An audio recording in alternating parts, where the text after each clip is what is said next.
محترم ناظرین کرام، اب ہم آپ کے سامنے درس قرآن پیش کرتے ہیں۔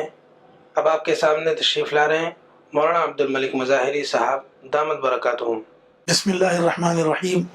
الذین یؤمنون بالغیب ویقیمون الصلاۃ ومما رزقناہم ینفقون۔ بات ایمان بالغیب کے بارے میں چل رہی تھی کہ ایمان بالغیب اللہ تعالیٰ کے یہاں معتبر ہے، اور غیب جو ظاہری طور پر جو غیب ہیں وہ بھی مراد ہے، اور جو روحانی اعتبار سے جو چیزیں غیب ہیں، اور جو یہ چیزیں حق تعالیٰ کی طرف سے وحی کے درجے میں انسانوں کو دی جاتی ہیں، اس پر ایمان لانا، بالخصوص جنت پر، جہنم پر، فرشتوں پر، اور وہ تمام باتیں جو ہماری دسترس سے باہر ہیں مگر اللہ تعالیٰ نے اپنے حبیب صلی اللہ علیہ وسلم کے ذریعے ہم تک پہنچائی ہیں، ایسی تمام چیزیں جو ہمارے عقل و شعور میں نہیں آ سکتی ہیں، پھر بھی ماننا، یہ ہے ایمان بالغیب۔ اس ایمان بالغیب پر ہی اللہ تعالیٰ نے ایمان کا دار و مدار رکھا ہے۔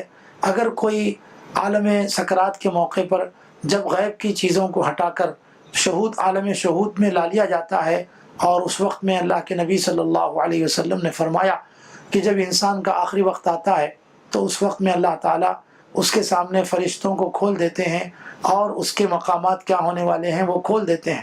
اس وقت کو دیکھ کر اگر کوئی بندہ ایمان لانے کی کوشش کرے تو اس کا ایمان قابل قبول نہیں ہے۔ اور اب چیزیں چونکہ وہ عالم شہود میں آ گئی ہیں تو عالم غیب پر سے ایمان ہٹ گیا، اس وجہ سے اللہ تعالیٰ کے ہاں ایسا ایمان معتبر نہیں ہے۔ الذین یؤمنون بالغیب ویقیمون الصلاۃ۔ دوسرا نمبر ہے یقیمون الصلاۃ، نماز کو قائم کیا کرتے ہیں۔ یقیمون کا لفظ یہاں مضارع کے صیغے کے ساتھ استعمال ہوا ہے، اور عربی گرامر کے اعتبار سے مضارع اس صیغے کو کہا جاتا ہے جس میں حال اور استقبال یعنی پریزنٹ اور فیوچر دونوں ہی چیزیں استعمال کی جا سکتی ہوں۔ اسی لیے اللہ تعالیٰ نے اس میں دوام کے لیے استعمال کیا ہے کہ نماز قائم کرتے رہتے ہیں، یہ نہیں فرمایا ایک وقت نماز قائم کر چکے بس کافی ہے، ایسا نہیں، بلکہ یوں فرمایا یقیمون الصلاۃ، کہ انہوں نے نماز قائم کرتے رہنے کا مسلسل اعلان کر دیا ہو کہ ہم جب تک بھی دنیا میں رہیں گے نماز قائم کرتے رہیں گے۔ تو اس سے اللہ کے نبی صلی اللہ علیہ وسلم نے فرمایا کہ نماز اللہ تعالیٰ کی طرف سے ایک ایسی عبادت ہے جو ہر بالغ اور عاقل بندے کے اوپر، مرد ہو کہ عورت ہو، سب کے اوپر ایسی واجب ہے کہ مرتے دم تک یہ واجب کسی سے الگ نہیں ہوتا، حتیٰ کہ اگر کوئی ٹھہر کر پڑھنے پر قادر نہ ہو تو بیٹھ کر پڑھنے کا حکم دیا گیا، بیٹھ کر پڑھنے پر قادر نہ ہو تو لیٹ کر پڑھنے، اشارے سے پڑھنے کا حکم دیا گیا۔ یہ ہے نماز کی اہمیت جو اللہ تعالیٰ نے قرآن مجید میں نماز کا کئی جگہ تعارف فرمایا ہے۔ آئندہ اس کی تشریح ہمارے سامنے آتی رہے گی۔ آگے فرمایا وَمِمَّا رَزَقْنَاهُمْ يُنْفِقُونَ۔ تیسری صفت متقی لوگوں کی یہ بتائی کہ جو کچھ ہم نے ان کو عطا کیا ہے اس میں سے وہ خرچ کرنے پر کوشش کرتے رہتے ہیں۔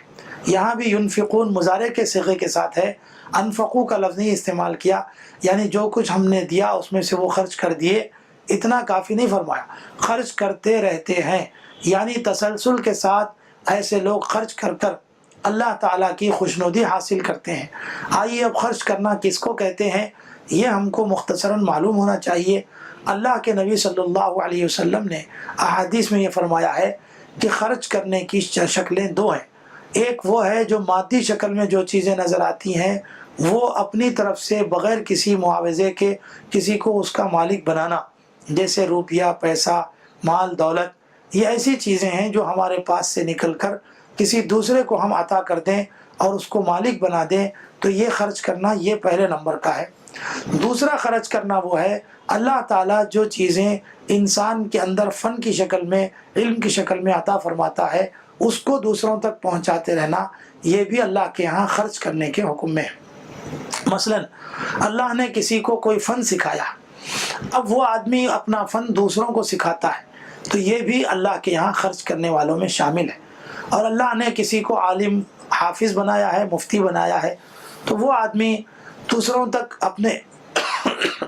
اپنے علم کو دوسروں تک پہنچانے کا اہتمام کرتا ہے، تو اس طرح سے علم کو پہنچانا یہ بھی خرچ کرنا ہے۔ تو جو صلاحیتیں اللہ تعالیٰ نے عطا فرمائی ہے ان تمام صلاحیتوں کو دوسروں تک پہنچانا، دوسروں تک فائدہ پہنچانے کا اہتمام کرنا، یہ سب اللہ تعالیٰ کے یہاں خرچ کرنے کے حکم میں ہے۔ یہ اس کی مختصر سی تشریح ہوئی۔ پھر اگلی آیت میں اللہ تعالیٰ نے مزید متقی لوگوں کی صفات بیان کرتے ہوئے فرمایا، یہ اس کا تعلق وہ ہے جو آخرت سے متعلق چیزیں ہیں۔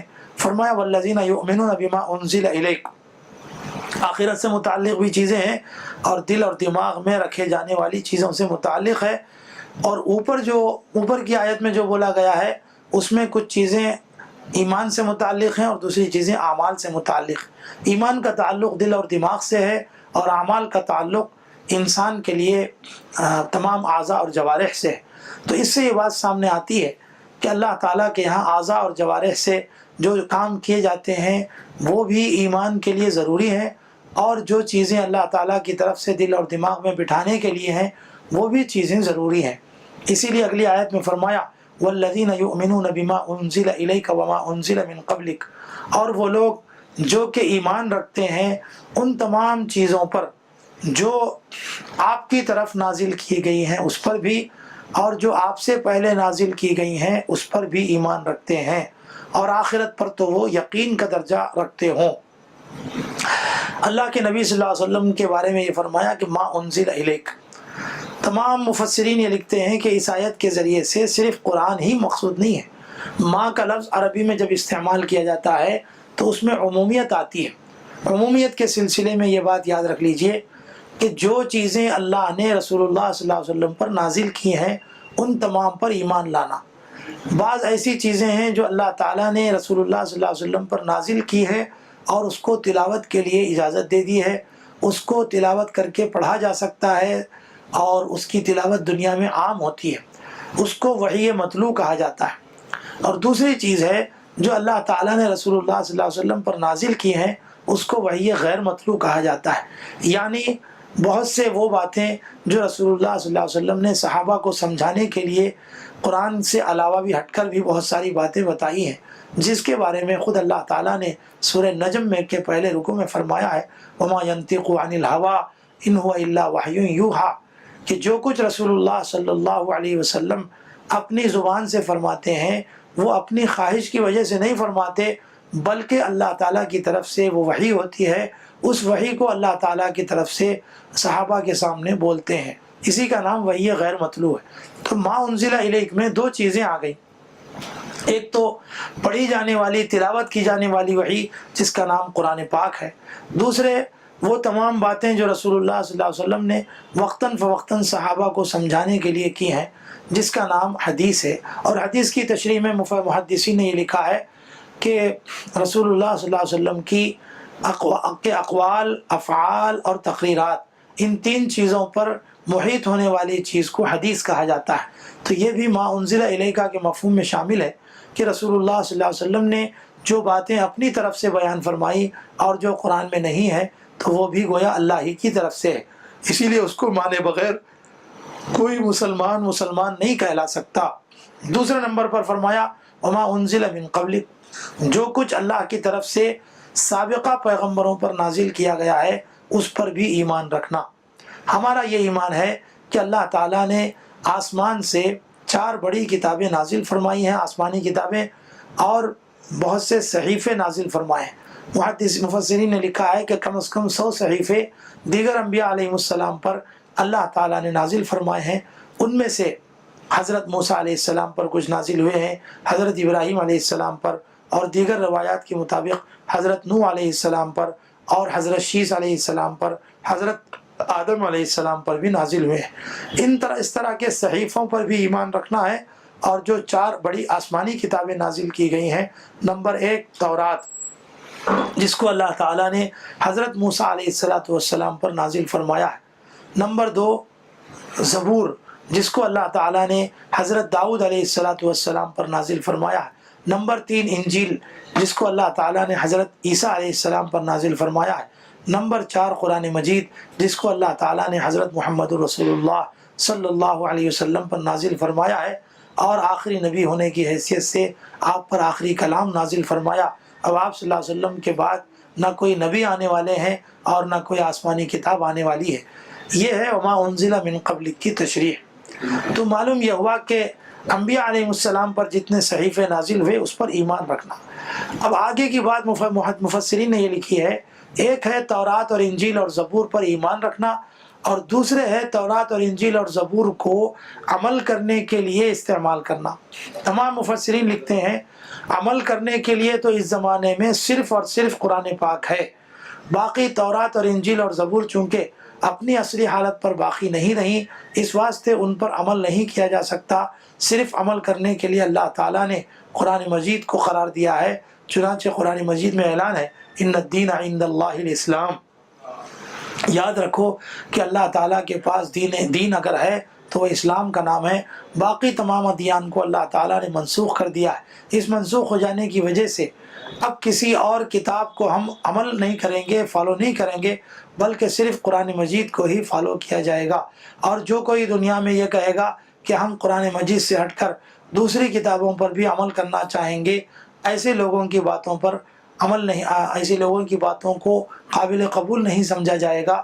اس سلسلے میں آپ کو ہم ایک واقعہ حضرت عمر فاروق رضی اللہ تعالیٰ عنہ کا سناتے ہیں کہ ایک مرتبہ مدینہ منورہ میں رسول اللہ صلی اللہ علیہ وسلم مسجد نبوی میں تشریف فرما تھے کہ اس درمیان میں حضرت عمر فاروق رضی اللہ تعالیٰ عنہ کہیں سے تشریف لائے اور ان کے ہاتھ میں ایک پرچہ تھا۔ اس پرچے کو عربی میں حضرت عمر فاروق رضی اللہ عنہ نے آ کر پڑھنا شروع کر دیا، اور پڑھ کر سنانے کے بعد یہ کہا کہ یا رسول اللہ، یہ قرآن، یہ یہودیوں کی تورات ہے، وہ لوگ جو اپنے بچوں کو پڑھا رہے تھے، میں نے ان لوگوں سے وہ پرچہ مانگ کر آپ کو بتانے کی نیت سے لے کر آیا تھا، کیا آپ نے اس بات کو دیکھا اور پڑھا؟ اس میں اچھی اچھی باتیں لکھی ہوئی ہیں۔ ایک طرف حضرت عمر رضی اللہ تعالیٰ عنہ وہ پرچہ پڑھ کے سنا رہے ہیں، اور دوسری طرف نبی کریم صلی اللہ علیہ وسلم کے اوپر غصے کے اثرات نمایاں ہوتے ہیں، حتیٰ کہ غصے کے اثرات کی وجہ سے آپ صلی اللہ علیہ وسلم کے رخسار مبارک انتہائی لال ہو جاتے ہیں، سرخ ہو جاتے ہیں۔ تو اس کی وجہ سے آپ صلی اللہ علیہ وسلم نے غصے کا اظہار فرمایا، لیکن حضرت عمر رضی اللہ عنہ اپنے پڑھنے میں مصروف رہے اور غصے کی کیفیت کو دیکھا نہیں۔ تو بعد میں حضرت ابوبکر صدیق رضی اللہ تعالیٰ عنہ نے حضرت عمر کو متوجہ ہونے کے لیے فرمایا، یا عمر ثقلت کا امک، اے عمر تم کو تمہاری ماں گم کر دے، کیا کر رہے ہو؟ دیکھتے نہیں ہو کہ رسول اللہ صلی اللہ علیہ وسلم پر کیا حالت ہے؟ تو جیسے ہی رسول اللہ صلی اللہ علیہ وسلم کی حالت حضرت عمر نے دیکھی، فوراً پڑھنا چھوڑ دیا اور کہا، یا رسول اللہ، ہم معافی چاہتے ہیں، رضینا باللہ ربا وبالاسلام دینا وبمحمد النبی صلی اللہ علیہ وسلم رسولہ کہہ کر آپ صلی اللہ علیہ وسلم کو منانے کی کوشش کرتے ہیں۔ اس کے بعد رسول اللہ صلی اللہ علیہ وسلم جب تھوڑی دیر کے بعد غصے سے آگے بڑھتے ہیں تو آپ صلی اللہ علیہ وسلم فرماتے ہیں، اے عمر، تم کو نہیں معلوم کہ جو دین میں لے کر آیا ہوں وہ دین تمام پرانے دینوں کو منسوخ کرنے کے لیے آیا ہے۔ اگر بالفرض تم یہ بات جان لو کہ حضرت موسیٰ علیہ السلام بھی زندہ ہو کر دنیا میں تشریف لائیں گے تو میری عبادت کے سوا ان کے لیے اور کوئی چارہ کار نہیں ہوگا۔ واللہ لو کان موسیٰ حیا لما وسعہ الا اتباعی، حدیث شریف کے یہ الفاظ ہیں، جس سے اندازہ لگتا ہے کہ رسول اللہ صلی اللہ علیہ وسلم کو بہت ناگوار گزرا ان کا تورات کی کتاب کو لا کر سنانا۔ معلوم کیا ہوا؟ یہ ہوا کہ یہ سنانے سے اللہ کے نبی صلی اللہ علیہ وسلم نے ان کی کتاب کے اوپر اعتراض نہیں کیا، بلکہ اعتراض اس بات پر تھا کہ ان لوگوں کی کتابیں اپنی اصلی حالت پر باقی نہیں رہی۔